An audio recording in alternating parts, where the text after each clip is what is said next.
Okay friends, let's continue our topic, that is second order derivative, દ્વિતીય કક્ષાના વિકલિત. Previous લેક્ચરમાં આપણી વાત થયેલી જેમાં કે આની રકમ ચેક કરવાની હતી, તો એની ચેક કરી. અહીંયા આપણો સાઇન એક્સ રહી ગયો હતો, તો આપણે એ જ દાખલો પાછો ગણીશું. અહીં y equal two 5 cos x minus 3 sin x. Then prove that d square y by dx square plus y equal to 0. આ પહેલું છે, આ પ્રૂવ કરવાનું છે. જે પ્રૂવ કરવાનું છે એમાં હાઈએસ્ટ ડેરિવેટિવ સેકન્ડ ડેરિવેટિવ છે, એટલે કે દ્વિતીય વિકલિત છે. એનો મતલબ તમારે લોકોએ દ્વિતીય વિકલન સુધી તો જવાનું જ છે, બરાબર. પણ દ્વિતીય વિકલન પર જવા માટે તમારી પાસે પ્રથમ વિકલન હોવું જરૂરી છે, બરાબર.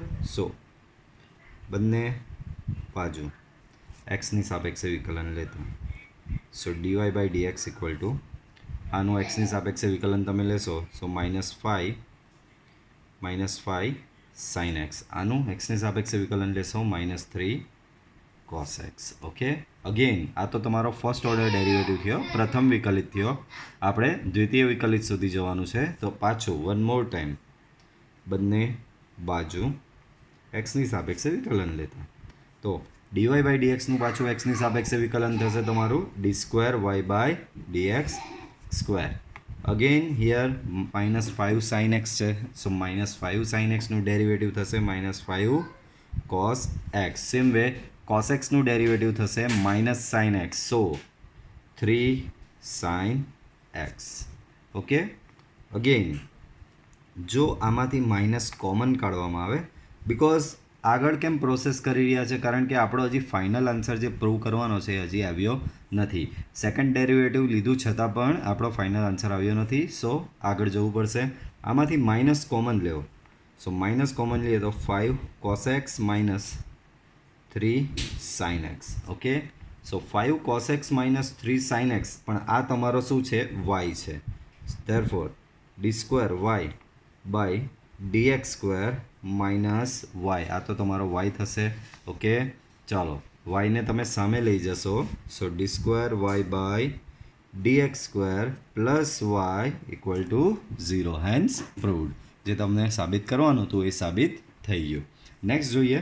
સો આ એક્ઝામ્પલ બી આપણે ગણેલો હતો, બટ આપણે આમાં મારે વધારે એડ ઓન કરવું છે, તમને બે મેથડથી કરાવો છે. તો પહેલાં પહેલી મેથડથી કરીએ. જે મેથડ કંઈ નહીં, આપણી બેઝિક મેથડ જ છે, પણ આમાં ધ્યાન રાખજો. y બરાબર cos ઇન્વર્સ x, તો d² y બાય dx સ્ક્વેરને માત્ર વાયના પદ સ્વરૂપે જ મેળવવાનું છે. એટલે આ રકમમાં તમને આ જે રીતે આમાં કોમન આન્સર લાવી દેતા હતા છેલ્લે, એ આવી જતો હતો, એ ચાલી જતો હતો. બટ આમાં કમ્પલસરી એવું કહી દીધું છે કે જે ફાઇનલ આન્સર આવે એમાં બધા વાયના પદ હોવા જોઈએ, એક્સના પદ હોવા જોઈએ નહીં. વાયના પદ સ્વરૂપે જ મેળવો, એટલે કે માત્ર વાયના જ પદ હોય, એક્સના પદ હોય નહીં. ચાલો, so y equal to cos inverse x છે. સો વાય બરાબર કોસ ઇન્વર્સ એક્સ છે, તો અહીંયાથી જ શરૂઆત કરીએ આપણે. તો અહીં y equal to cos inverse x, so બંને બાજુ એક્સની સાપેક્ષે વિકલન લેતા. So dy by dx cos inverse એક્સનું વિકલન થશે -1/√1 - x સ્ક્વેર. ઓકે, આ બાજુનું જે આ પદ છે તે અહીંયા સામે જશે, સામે જાય એટલે અહીંયા થઈ જશે √1 - x square dy by dx. Okay, અહીંયા સામે -1. ઓકે, ચાલો હવે મેં તમને કીધેલું કે આવી રીતે જ્યારે એવું છેદમાં આવે ત્યારે એને સામે તો લઈ જવાનું, પણ એમાં વર્ગમૂળ બી દેખાતું હોય તો બંને બાજુ વર્ગ બી આપી દેવાના. તો હું બંને બાજુ વર્ગ આપું છું, 1 - x સ્ક્વેર. અહીંયા વર્ગ આપું એટલે સ્ક્વેર રૂટ કેન્સલ થશે, આનો વર્ગ. મેં તમને સમજાવેલું કે ડીવાય બાય ડીએક્સ જે છે એને બીજી રીતે લખવું હોય તો y1 તરીકે બી લખાય છે. તો હું આને y1 લઈ લઉં ને થઈ જશે અહીંયા y1 સ્ક્વેર, સામે -1 સ્ક્વેર +1. પણ આપણે સેકન્ડ ઓર્ડર ડેરિવેટિવ સુધી જવાનું છે, d² y by dx square. d² y by dx square એટલે એને બીજું કહેવાય y2. ઓકે, ચાલો તો અગેન બંને બાજુ એક્સની સાપેક્ષે વિકલન લેતા. ચાલો, તો પહેલું બેઠું, બીજાનું વિકલન એટલે કે કોનું, y1 સ્ક્વેરનું વિકલન, વત્તા બીજું બેઠું એટલે કે y1 સ્ક્વેર બેઠો. પહેલાંનું વિકલન એટલે કે 1 - x સ્ક્વેરનું વિકલન, સામે 1નું ડેરિવેટિવ થશે 0. 1નું ડેરિવેટિવ શું થશે બાળકો, 0. So 1 minus x square d by dx of y one square d by dx of y one square. તો આ વસ્તુ મેં તમને સ્પેશિયલી એક લેક્ચરમાં લાસ્ટમાં નોટ તરીકે સમજાવેલું કે d by dx of y square. તો વાય સ્ક્વેરનું વિકલન કેવી રીતે કરેલું? તો કે ઘાત આગળ એક ઘાત ઓછી, તો વાય સ્ક્વેરનું વિકલન 2y અને બાજુમાં આવે ડીવાય બાય ડીએક્સ, પણ ડીવાય બાય ડીએક્સ બરાબર y1 લખાય તો એ 2y y1 થશે. સેમ બીજી નોટ મેં તમને આ લખાયેલ કે ડી બાય ડીએક્સ ઓફ y1નો સ્ક્વેર હોય તો સેમ આમાં બી એવું, ઘાત આગળ એક ઘાત ઓછી, તો પહેલાં થશે 2y1 અને 2y1 આ તો માત્ર ઘાતનું થયું, અંદર y1નું બાકી, y1નું વિકલન બાજુમાં ને y1નું વિકલન થાય y2, તો y2 આવશે બાજુમાં. ઓકે, તો સેમ અહીંયા એવી જ સિચ્યુએશન છે d by dx of y1 square. તો શું લાવ્યા? D by dx of y1 square 2y1 y2. So here it comes 2y1 y2. Okay, then y1 square, 1નું ડિફરન્સિએશન 0, x સ્ક્વેરનું -2x. Okay, so here it comes -2x equal to 0. એક y1 બધેથી cancel થઈ જશે. So 1 minus x square into 2 બી બધેથી cancel થઈ જશે, તો 2 લખવાની બી જરૂર નહીં, અહીંયા થશે only y2. Here -x into y1 equal to 0. શું થયું? y1 અને 2 બંને જગ્યાએથી કેન્સલ થઈ ગયો. ઓકે, ચાલો હવે આને પાછળ લઈ જઈએ તો એને જ કન્ટિન્યુ કરીએ આગળ.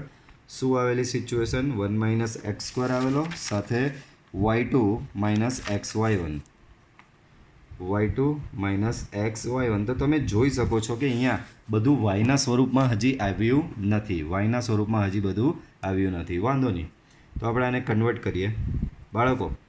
y2 આપણે કોને? y2ને આના સ્વરૂપમાં ફેરવાનું, એટલે કે y2ને કરતા બનાવવાનું છે, એટલે કે ડી સ્ક્વેર વાય બાય ડીએક્સને સ્ક્વેરને કરતા બનાવવાનો. તો અહીંયા y2ને કરતા બનાવીએ. સો y2 બરાબર થશે એક્સ y1 બરાબર. આ રહ્યું, તમને એક વખત પાછું અહીંયા બતાવી દઉં. આ માઇનસ અહીંયા આટલેથી આવ્યો છે બાળકો, કાંથી માઇનસ એક્સ સ્ક્વેર પરથી, આનું વિકલન અહીંયા થાય માઇનસ એક્સ બરાબર. ચાલો આગળ વધીએ. તો એક્સ y1 અને આ આના છેદમાં જશે 1 માઇનસ એક્સ સ્ક્વેર બરાબર. પણ હજી બી બધું એક્સ દેખાયા કરે છે, કંઈ વાંધો નહીં, આપણે આનું બી સોલ્યુશન લાવીએ. ઓકે, ચાલો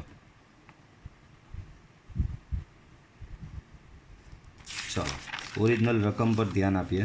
તો બાળકો તમે આના બરાબર આના બરાબર આ વસ્તુ આપણે ત્રિકોણમિતીય પ્રતિવિધેયમાં ભણેલા છે કે y બરાબર cos ઇન્વર્સ x હોય તો x બરાબર cos y તમે લખી જ શકો છો. x બરાબર શું લખી શકાય? cos y લખી શકાય બરાબર. તો સેમ કન્સેપ્ટ અહીંયા આપણે અપ્લાય કરીએ. તો x 1 માઇનસ એક્સ સ્ક્વેર બાળકો y1 એટલે ડીવાય બાય ડીએક્સ શું છે? -1/√1 માઇનસ એક્સ સ્ક્વેર છે, -1/√1 minus x square. So it becomes -1/√1 minus x square. Okay, so y2 equal to -x. તો xની કિંમત હમણાં જ તમે લઈ આવ્યા cos y, તો yના સ્વરૂપમાં કન્વર્ટ થઈ ગઈ. જવાબ યાદ રાખો, આપણે બધું વાયના પદ સ્વરૂપે મેળવવાનો છે. તો બધું અહીંયા આ એક્સ બરાબર શું મૂકી શકો તમે? cos y પ્લેસ કરી શકો છો, અપોન આની એક ઘાત અને બીજી 1/2 ઘાત. તો ઓવરઓલ 1 માઇનસ એક્સ સ્ક્વેરની થશે 3/2 પાવર બરાબર. Therefore y2 equal to minus cos y upon 1 minus x square. X શું છે તમારો? cos y છે, તો 1 minus cos square y raised to 3/2. Therefore y2 equal to minus cos y upon 1 minus cos square થશે તમારો sin square y raised to 3/2. Okay, therefore y2 બરાબર minus cos y upon 2 cancel, તો અહીંયા થઈ જશે sin cube y.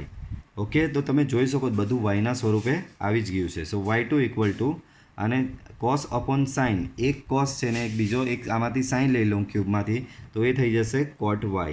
એ સિવાય છેદમાં બચશે હજી બી sin સ્ક્વેર y બરાબર. સો sin સ્ક્વેર yને તમે અંશમાં લઈ જાઓ તો એ ઓવરઓલ થશે cosec સ્ક્વેર y. તો આ હતી પહેલી મેથડ બરાબર, જે બેઝિક મેથડ દરેક દાખલામાં લાગુ પડે એ જ પરથી છે. પણ હવે એક બીજી મેથડ બી છે કે જેનાથી તમે એનો જવાબ ઇઝીલી અને જલ્દી લાવી શકો છો. તો મેથડ 2 એમાં આપણે ત્રિકોણમિતીય પ્રતિવિધેયના જ કન્સેપ્ટનો ઉપયોગ કરીશું. બરાબર, ચાલો ક્યાં છે? ઓરિજિનલ રકમ હતી y બરાબર cos ઇન્વર્સ x. બરાબર, so you have y equal to cos inverse x. Okay, આના પરથી હમણાં જ થોડી વાર પહેલાં સમજાયું કે તમે એક્સ બરાબર કોસ વાય લખી શકો છો. એક્સ બરાબર કોસ વાય લખી શકો છો. બરાબર, હવે અત્યાર સુધી તમે બધે જ જોયું હશે કે બંને બાજુ એક્સની સાપેક્ષે વિકલન, બંને બાજુ એક્સની સાપેક્ષે વિકલન, બંને બાજુ એક્સની સાપેક્ષે વિકલન. Always you have seen date differentiate with respect to x, but this time અહીંયા એક્સ છે. કેમ એવું અત્યાર સુધી હતું? કારણ કે ઓલવેઝ તમારું ફંક્શન કેવું હતું કે વાય બરાબર એફ ઓફ એક્સ, જેમ કે અહીંયા છે વાય બરાબર એફ ઓફ એક્સ પ્રકારનું હતું. એટલે કે આ બાજુ વાય ચલ હતો અને સામે એક્સનું કોઈ વિધેય હોય. પણ હવે સિચ્યુએશન રિવર્સ થઈ ગઈ. આ બાજુ એક્સ છે તો આ બાજુ વાયનું કોઈ ફંક્શન આપેલું છે. આ બાજુ એક્સ છે અને આ બાજુ વાયનું ફંક્શન તમને આપેલું છે. તો આ વખતે આપણે કરીશું બંને બાજુ વાયની સાપેક્ષે વિકલન લેતા. તો એક્સનું વાયની સાપેક્ષે વિકલન થાય dx બાય dy. ધ્યાન રાખજો, એક્સનું વાયની સાપેક્ષે વિકલન ઊંધું રિવર્સ લીધું dx બાય dy.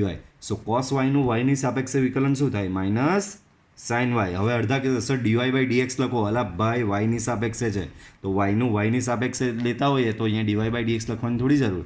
વાયનું એક્સની સાપેક્ષે લઈએ તો આપણે dy બાય dx લખતા હોઈએ છીએ. ચલો, વેરી ગુડ. તો આ dx બાય dy, પણ આપણે dx બાય ડીવાયમાં થોડો ઇન્ટરેસ્ટ છે. આપણે તો dy બાય dx એટલે કે d square y by dx સ્ક્વેરમાં ઇન્ટરેસ્ટ છે. તો કંઈ વાંધો નહીં, હવે રિવર્સ કરી નાખો. તો અહીંયા રિવર્સ કરો તો સામે બી રિવર્સ કરવું પડે. તો અહીંયા રિવર્સ કરું તો અહીંયા થશે dy બાય dx. સામે રિવર્સ કરો તો -1 અપોન સાઇન વાય.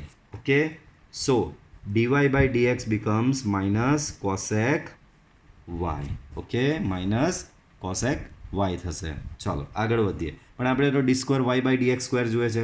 તો પાછું બંને બાજુ એક્સની સાપેક્ષ વિકલન લેતા. ચલો આનું એક્સની સાપેક્ષે વિકલન લઈએ તો d square y by dx square બરાબર કોસેક વાયનું વિકલન. તો કોસેક વાયનું વિકલન થશે અહીંયા minus cosec y into cot y. બરાબર, તો આ કોસેક વાયનું વિકલન શું થાય? Minus cosec y into cot y into dy by dx into dy by dx. તો આ થઈ જશે તમારું અહીંયા plus cosec y into cot y dy by dx. તમારું ડીવાય બાય ડીએક્સ છે -1 upon sine y. Dy by dx શું છે? તમારું -1 upon sine y. Okay, -1 upon sine y ને -1 અપોન સાઇન વાય. આ માઇનસ સાઇન બહાર આપી દઈએ. Cosec y cot y 1 upon sine y થશે cosec y. So cosec y into cosec y cosec square y into cot y. Okay, તો તમારો final answer જુઓ, બંને સેમ આવ્યા. આ રહ્યો y2 એટલે બાળકો શું? D square y by dx square જ કહેવાય એને. બરાબર, minus cot y into cosec square y. ને આ બી અહીંયા બી સેમ એ જ આન્સર આવે. તો બે મેથડથી આપણે આ દાખલો ગણ્યો. બરાબર, સેકન્ડ મેથડ થોડી સિમ્પલ છે, બટ સેકન્ડ મેથડ એટલે પ્રિફર પહેલાં નહીં કરી. પહેલાં કેમ આ જ મેથડ પ્રિફર કરી? કારણ કે આ આપણી કન્વેન્શનલ મેથડ છે જે આપણી દરેક દાખલામાં લાગે છે. બરાબર, દરેકે દરેક પ્રોબ્લેમમાં આ મેથડ લાગી જ જાય છે. આ મેથડ માટે તમારે સ્પેશિયલી યાદ રાખવું પડશે કે ભાઈ મારે રિવર્સ એટલે કે વાયની સાપેક્ષે વિકલન લેવું પડે છે. રિવર્સ કરો અને પાછું બધું મૂકવાનું. બરાબર, યાદ રાખજો આ dy બાય dx અહીંયા તો dy બાય dx બરાબર હતો જ મારી પાસે -1 અપોન સાઇન વાય. એ જ અહીંયા મેં પ્લેસ કર્યો છે. ઓકે, ચાલો તો આગળ વધીએ. દાખલા હજી છે આ સેકન્ડ ઓર્ડર ડેરિવેટિવના. તો આગળ વધીએ. y equal to 500 e raise to 7x અને then prove that this. Okay, ચાલો સાબિત કરવાનું છે. તો અહીં y equal to 500 e raise to 7x plus 600 e raise to -7x આવું તમને કંઈક આપેલું છે. બરાબર, ચાલો y એ એક્સનું જ વિધેય છે. બંને બાજુ એક્સની સાપેક્ષે વિકલન લેતા. સો વાયનું એક્સની સાપેક્ષે વિકલન થશે ડીવાય બાય ડીએક્સ. અહીંયા થશે 500 e રેઝ ટુ 7xનું વિકલન થશે e રેઝ ટુ 7x જ ને 7xનું વિકલન બાજુમાં 7. સેમ વે અહીંયા e રેઝ ટુ -7xનું વિકલન થશે e રેઝ ટુ -7x જ ને -7xનું વિકલન બાજુમાં -7. So dy by dx equal to અહીંયા 500 ઇન્ટુ 7 છે બરાબર 500 into 7 so that is 3500 e raise to 7x okay same 600 into 7 so minus 4200 e raise to minus 7x okay આ ફર્સ્ટ ઓર્ડર ડેરિવેટિવ છે same પાછું બંને બાજુ એક્સની સાપેક્ષે વિકલન લેવાનું so d square y by dx square 3500 e raise to 7x નું x ની સાપેક્ષે વિકલન e રેસ ટુ 7x બાજુમાં 7x નું 7 4200 e raise to minus 7x નું વિકલન e raise to minus 7x બાજુમાં પાછું માઇનસ 7x નું minus 7 so d square y by dx square okay again 3500 into 7 બાળકો એક કામ કરું છું આમાં અહીંયા 7 હતો જ પહેલાં ઓલરેડી 7 અને 7 અહીંયા બીજો એક 7 આવ્યો બરાબર તો 49 લખી શકાય તો આ ઓરિજિનલ 500 હતો આ દેખાય આ 500 હતો અને 7 આવેલો હતો બીજો એક 7 અહીંયા આવ્યો તો હું આને ઓરિજિનલી મારે લખવું હોય હું આવી રીતે લખી શકું 49 into 500 e raise to 7x બરાબર આ ઇઝીનેસ માટે આવું કર્યું છે હમણાં ખબર પડી જશે કેમ ઓરિજિનલ આમાં બીજો 600 હતા બરાબર અને બીજો 7 આવ્યો 7 7 49 પ્લસ થઈ ગયું 49 ગુણ્યા 600 e raise to minus 7x again 49 common 49 તમે કોમન લઈ લો so d square y by dx square 49 common here so 500 e raise to 7x plus 600 e raise to minus 7x આ તમારું શું થશે બાળકો y થશે so d square y by dx square equal to 49y okay આ તમારે સાબિત કરવાનું હતું સો સાબિત થઈ ગયું નેક્સ્ટ આગળ વધીએ so e raise to y into x plus 1 બરાબર 1 then prove that this equal to this તો અહીં e raise to y x plus 1 equal to 1 બરાબર ચાલો આપણે સાબિત કંઈક આવું કરવાનું છે ચાલો તો આમાં બી જોઈ શકો સેકન્ડ ઓર્ડર ડેરિવેટિવ સુધી જવાનું છે દ્વિતીય વિકલિત સુધી આપણે જવાનું જ છે બરાબર તો ચાલો સ્ટાર્ટ કરીએ આ બાજુથી તો ચાલો બંને બાજુ એક્સની સાપેક્ષે વિકલન લેતા બરાબર so d by dx of e raise to y into x plus 1 અહીંયા થશે ડી બાય ડીએક્સ ઓફ 1 ચાલો બંને બાજુ એક્સની સાપેક્ષે વિકલન લઈએ તો અહીંયા ગુણાકારનો નિયમ લાગશે પહેલું બેઠું બીજાનું વિકલન વત્તા બીજું બેઠું પહેલાંનું વિકલન એટલે કે e રેસ ટુ વાયનું વિકલન સામે 1નું વિકલન થશે 0 તો e raise to y d by dx of x plus 1 એક્સનું વિકલન 1 થશે ને 1નું 0 થશે એટલે માત્ર બચ્યો e raise to y same way અહીંયા વધારીએ તો x plus 1 e raise to વાયનું વિકલન થશે e raise to y into dy by dx equal to 0 ચલો so e raise to y બાળકો ધ્યાન આપજો હવે ખાસ e raise to y common નીકળીને ઉડી ગયો અથવા તો એવું બી કહેવાય e રેસ ટુ વાય ઘાતાંકીય વિધેય ક્યારેય શૂન્ય થાય નહીં મેં આગળ ઘાતાંકીય વિધેયની થિયરીમાં તમને એક્સપ્લેન કરેલું જ હતું ઘાતાંકીય વિધેય ક્યારેય શૂન્ય થાય નહીં તો એનો મતલબ આ ગયો so 1 plus x plus 1 into dy by dx equal to 0 therefore dy by dx becomes dy by dx becomes minus 1 upon આ માઇનસ 1 સામે જાય અપોન એક્સ પ્લસ 1 ઓકે આગળ વધીએ આપણે અહીંયાથી આગળ કન્ટિન્યુ કરીશું ક્યાં અટકેલા હતા ડીવાય બાય ડીએક્સ બરાબર માઇનસ 1 અપોન એક્સ પ્લસ 1 તો એ જ વસ્તુ અહીંયા લખું છું કે dy by dx equal to minus 1 upon x plus 1 પણ આ તો ફર્સ્ટ ઓર્ડર ડેરિવેટિવ છે આપણે તો સેકન્ડ એટલે કે દ્વિતીય વિકલિત પણ લેવાનું છે તો બંને બાજુ એક્સની સાપેક્ષ વિકલન લેતા તો આનું એક્સની સાપેક્ષે વિકલન થશે d square y by dx square આનું એક્સની સાપેક્ષે વિકલન બાળકો યાદ કરો d by dx of 1 upon x થાય minus 1 upon x square so d by dx of 1 upon x plus 1 થશે માઇનસ 1 અપોન એક્સ પ્લસ 1નો સ્ક્વેર પણ આગળ અહીંયા ઓલરેડી એક માઇનસ છે એટલે પ્લસ થઈ જશે સો 1 અપોન એક્સ પ્લસ 1નો સ્ક્વેર બરાબર હવે આપણે આવો આન્સર નહીં લાવવાનો આન્સર આપણે કેવો લાવવાનો છે આવો કે d square y by dx square બરાબર dy by dx whole square આવી જ ગયો છે તમે ધ્યાનથી ઓબ્ઝર્વ કરો બાળકો આને હું 1 નંબર આપી દઉં બરાબર હવે આને 2 નંબર આપી દો હવે સમીકરણ 1 પરથી તો સમીકરણ 1 પરથી શું જાણવા મળ્યું? તો કે આવું જાણવા મળ્યું કે ભાઈ dy/dx બરાબર -1/x+1 છે. આમાં બંને બાજુ સ્ક્વેર કરો તો બાળકો બંને બાજુ આમાં સ્ક્વેર કરીએ તો અહીંયા થઈ જશે 1/x+1 નો સ્ક્વેર. બરાબર, તો આ રહ્યો 1/x+1 નો સ્ક્વેર. તો આની જગ્યાએ તમે અહીંયા dy/dx સ્ક્વેર મૂકી શકો જ. તો આમ સમીકરણ 2 પરથી શું જાણવા મળ્યું તમને કે d2y/dx² જે છે એના બરાબર આ 1/x+1 નો વર્ગ ને 1/x+1 નો વર્ગ બરાબર છે તમારો dy/dx હોલ સ્ક્વેર. ઓકે, તો ફાઇનલી સાબિત થઈ ગયું. આગળ વધીએ તો y = tan inverse x whole square. તો prove that x² + 1 square y2 બરાબર આ બરાબર y2 એટલે સેકન્ડ એટલે કે દ્વિતીય વિકલિત, y1 એટલે પ્રથમ વિકલિત. ચાલો તો સ્ટાર્ટ કરીએ.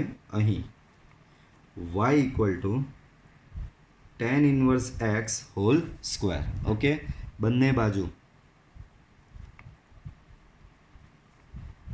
x ની સાપેક્ષે વિકલન લેતા. સો અહીંયા થશે તમારું dy/dx બરાબર. અહીંયા સૌથી બહાર તમારી ઘાત છે તો ઘાત છે તો ઘાતનું વિકલન શું થાય? ઘાત આગળ એક ઘાત ઓછી. બરાબર, તો ઘાત આગળ ને એક ઘાત ઓછી એટલે એક ઘાત રહી, પણ આ તો માત્ર ઘાતનું થયું. tan ઇન્વર્સ xનું બાકી, તો બાજુમાં લખવાનું d/dx of tan inverse x. ઓકે, so dy/dx = 2 times tan inverse x. tan ઇન્વર્સ xનું વિકલન થશે 1/1 + x². શું થશે? 1/1 + x². મેં તમને કીધેલું જે છેદમાં આવતું હોય ને તેને સામે લઈ જઈ લેજો. તો એને સામે લઈ ગયો. બરાબર, જવાબ y2 y1 માં માગેલો તો dy/dx ની જગ્યાએ તમે શું મૂકી શકો? y1 = 2 times tan inverse x. Okay, 2 times tan inverse x. બરાબર, હવે તમે ધ્યાનથી જો ઓબ્ઝર્વ કરો, દાખલો સિમ્પલ કરવો હોય, tan ઇન્વર્સ x અહીંયા છે, ઓરિજિનલ y બરાબર તમને tan ઇન્વર્સ x² છે, તો અહીંયા કોઈ બી હિસાબે સ્ક્વેર લખી દઉં, કારણ કે તમને આગળ જશો ને હવે દ્વિતીય વિકલન લેશો એટલે પાછું 1/1 + x² આવશે, પાછું એને આ બાજુ લઈ જવાનું અને બધી બરાબર કોમ્પ્લેક્સિટી જનરેટ થશે. એના કરતાં બેટર એક સોલ્યુશન આપું કે ભાઈ આ tan ઇન્વર્સ x છે, tan ઇન્વર્સ x છે તો એનો સ્ક્વેર અહીંયા કોઈ બી હિસાબે લાવી દઉં તો એની જગ્યાએ હું માત્ર y મૂકી દઉં તો મારો દાખલો સિમ્પલ થઈ જાય. તો હું શું કરીશ? બંને બાજુ વર્ગ કરીશ. બંને બાજુ વર્ગ લેતા. બરાબર, તો અહીંયા આનો વર્ગ લેવું તો અહીંયા બધાનો વર્ગ થઈ જશે 1 + x² નો વર્ગ, અહીંયા થઈ જશે y1 નો વર્ગ, સામે 2 tan ઇન્વર્સ x નો વર્ગ. બરાબર, હવે પાછું બંને બાજુ x ની સાપેક્ષે વિકલન લઈએ. ચલો આ બાજુ x ની સાપેક્ષે વિકલન તો ગુણાકારનો નિયમ લાગે. પહેલું બેઠું 1 + x² નો સ્ક્વેર, બીજાનું વિકલન એટલે કે y1² નું વિકલન વત્તા બીજું બેઠું પહેલાનું વિકલન એટલે કે 1 + x² નો સ્ક્વેર. બરાબર, ગુણાકારનો નિયમ લગાવ્યો. સામે બાળકો સામે અહીંયા ચાલો આ અહીંયા લખી દઉં, આ tan inverse x whole square એટલે કે તમારો એ tan inverse x whole square બરાબર y હતો તો સામે થઈ જાય 2y. ચાલો 2y નું x ની સાપેક્ષે વિકલન તો y1 થશે. યાદ રાખો y નું વિકલન y1 ને y1 નું વિકલન y2. ચલો આને અહીંયા ઉપર જ કન્ટિન્યુ કરીએ. સો 1 + x² ની square d/dx of y1 no square હમણાં આગળ જ સમજાવ્યું. y1² નું x ની સાપેક્ષે વિકલન 2y1 y2 પ્લસ y1² તો છે જ એઝ ઇટ ઇઝ. હવે આનું વિકલન તો આમાં સૌથી બહાર ઘાત છે તો ઘાતનું વિકલન શું થાય બાળકો? ઘાત આગળ એક ઘાત ઓછી, ઘાત આગળ એક ઘાત ઓછી અને અંદર 1 + x² નું વિકલન બાજુમાં 2x, સામે છે 2y1. બરાબર, તો તમે હવે આને ધ્યાનથી ઓબ્ઝર્વ કરો તો 2 બધેથી કેન્સલ થાય, સાથે y1 અને y1 બી બધેથી કેન્સલ થાય તો 2y1 બધેથી કેન્સલ કરી દો તો અહીંયા આવશે 1 + x² નો સ્ક્વેર. બરાબર, 2y1 તો ગયો, બચ્યો y2. અહીંયા બી 2y1 ગયો તો બચશે 1 + x² × y1. બરાબર, અને સાથે 2x બી છે. બરાબર, હજી એક 2x છે તો અહીંયા આગળ 2x રહી ગયો તો 2x. બરાબર, અહીંયા આ બાજુ તો 2y1 ઉડી ગયો તો 1 બરાબર. 2y1 કેન્સલ થયો, હેન્સ 1. ઓકે, આટલું સમજ પડી બધાને? ચાલો આગળ વધીએ. Just a minute. આ આપણે અહીંયા સ્ક્વેર કર્યો, દેટ મીન્સ આ 4 થશે. Okay, that means 4y1. 2y1 cancel થશે તો અહીંયા બચશે 2 બરાબર, અહીંયા 4y1. Okay, now everything is fine. So finally આને થોડું વ્યવસ્થિત રીતે લખું, એટલે કે જે રીતે જવાબ આપ્યું એ રીતે. તો આ x² 1 plus x² whole square એટલે કે x² plus 1 whole square into y2. અહીંયા છે 2x into x² plus 1 into y1 equal to 2. Okay બરાબર. તો આ રીતે તમારો અહીંયા ફાઇનલ આન્સર આ તમારો મેચ થઈ ગયો, હેન્સ પ્રૂવડ. ઓકે, તો આ સાથે તમારું દ્વિતીય વિકલન પૂરું થાય છે. આની હું ટેસ્ટિયો નોલેજ તમને આપીશ, એ તમારે ગણવાની રહેશે બરાબર. તો આજે આ વિડીયો પૂરતું આટલું રાખીએ. નેક્સ્ટ વિડીયોમાં આપણે બધા પ્રમેય ભણવાના આવશે, એ પ્રમેય આપણે ભણીશું. ઓકે, અને જો વિડીયો પસંદ આવ્યો હોય તો વિડીયો લાઇક કરો, ચેનલ સબસ્ક્રાઈબ કરો અને બેલ આઇકોનને ઓન કરો કે જેથી તમને એવરી ડે મારા વિડીયોની અપડેટ મળતી રહે. Till then good bye, C you in next lecture.